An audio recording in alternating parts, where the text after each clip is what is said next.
NA71 TV সত্যের সন্ধানে প্রতিদিন। তবে অত্যন্ত দুঃখের সাথে বলতে হয় ২৫০০ থানা লুট হওয়ার পরে লুট করার পরে যে অস্ত্রগুলি লুট করছে লুটেরা এখন পর্যন্ত এই অস্ত্রগুলি থানা পুলিশ উদ্ধার করতে পারে নাই। যদি থানা পুলিশ তাদের অস্ত্র উদ্ধার না করতে পারে ২৫০০ জানমালের নিরাপত্তা তারা কিভাবে দিবে? সাধারণ মানুষ নিরাপত্তাহীন অবস্থায় আছে। একদিক দিয়ে চাঁদাবাজি, সন্ধ্যার পরে ডাকাতি। আপনারা জানেন এই তিলচন্ডী বাজারের আশেপাশে গত রাতে কোবাইছে, ডাকাতি করছে। ডাকাতি করার সাহস কি কারণে পায়? কারণ প্রশাসনের ছত্রছায়ায় এই অপরাধ করার সাহস তারা পায়। চাঁদাবাজদের বিরুদ্ধে কোনো ব্যবস্থা নিচ্ছে না। চাঁদাবাজরা থানা নিয়ন্ত্রণ করে।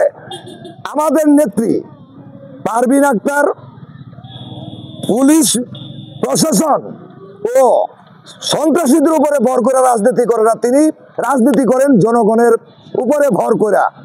যেখানে জনগণের কোনো নিরাপত্তা নাই, আমরা চাই অতি দ্রুত স্থানীয় পুলিশ প্রশাসনের রদবদল করে শক্ত হাতে অপরাধ দমন করা এবং এই অস্ত্রগুলি উদ্ধার করা, ২৫০০বাসীকে অস্ত্র মুক্ত করা।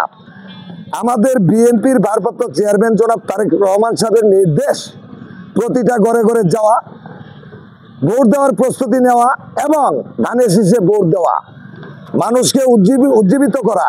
আর যেন এদেশে দিনের ভোট রাত্রে করার সাহস কেউ না পায়। আমরা চাই নির্বিঘ্নে নিরাপদে উৎসবমুখর পরিবেশে ত্রয়োদশ জাতীয় সংসদ নির্বাচন অনুষ্ঠিত হোক।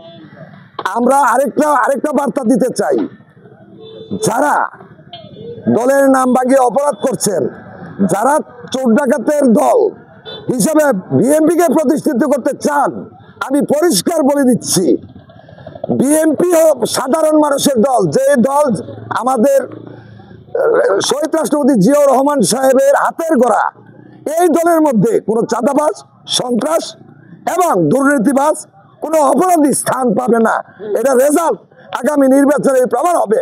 কোনো দুর্নীতিবাজেরও হাতে, অপরাধীর হাতে নারায়ণগঞ্জ ২ ২৫০০ আসনের টিকিট আসবে না। টিকিট আসবে তার হাতে, যে জনগণের সেবক হিসাবে, গোলাম হিসাবে কাজ করব। আমার প্রিয় নেতা জনাব তারেক রহমান সাহেব যাচাই বাছাই করে তার হাতেই টিকিট তুলে দিবেন।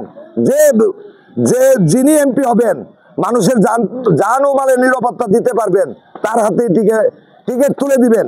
আর আরেকটা বার্তা আমি দিচ্ছি, নারায়ণগঞ্জ ২ আসন থেকে কেন্দ্রীয় মহিলা দলের সাংগঠনিক সম্পাদক পারভিন আক্তার, যে নেত্রী ১৭টি বৎসর নেতাকর্মী ফেলে রেখে এলাকা ছেড়ে যান নাই ২৫০০, নারায়ণগঞ্জ ঢাকাতে আন্দোলন সংগ্রামে ঝাঁপিয়ে পড়ছে। নেতাকর্মীর বিপদে আপদে যে নেত্রী পাশে ছিল, যে নেত্রী নিজ মামলার আসামি, তার পরিবার অগণিত মামলার আসামি, সর্বোচ্চ মামলার আসামি। আওয়ামী লীগ ফেসিবাদের আমলে পারভিন পরিবারের উপরে যে নির্মম নির্যাতন করা হয়েছে, এদেশের মানুষ ভোট বিপ্লবের মাধ্যমে এর বিচার চায়।